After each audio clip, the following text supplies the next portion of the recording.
एक गांव था। गांव की कुछ दूरी पर एक जंगल था और उस जंगल में एक चुड़ैल रहती थी जो खून की प्यासी थी। वह एक गुफा में रहती थी जो श्राप के कारण वहां से बाहर नहीं निकल पा रही थी। वह वहां के गांव वालों को बहुत परेशान करती थी, इसलिए वहां के गांव वालों ने एक तांत्रिक को बुलाकर उसे जंगल में एक गुफा के अंदर बंदी बनवा दिया। बहुत दिनों से वह उस जंगल में बंदी बनी हुई थी।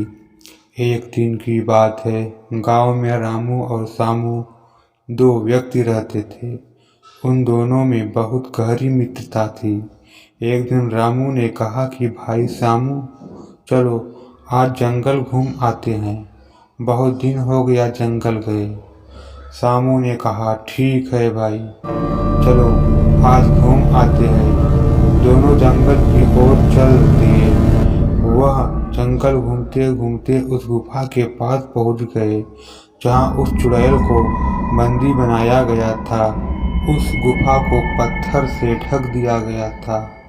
उन दोनों ने जब वह गुफा देखी तो उन्होंने कहा चलो इस गुफा के अंदर घूम कर आते हैं और कुछ देर आराम भी कर लेंगे। तभी सामू ने कहा, अरे भाई रामू, सुना है कि इस गुफा में गांव वालों ने एक चुड़ैल को बंदी बनाया है, यहाँ मत जाओ, यहाँ खतरा हो सकता है।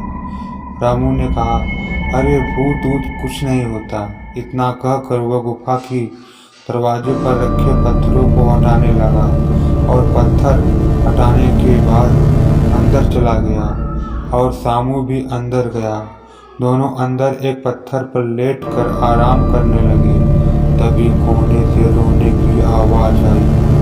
वे दोनों अचानक उठ खड़े हुए और पास जाकर देखा तो एक औरत रो रही थी। उन्होंने पूछा, तुम्हें क्या चाहिए?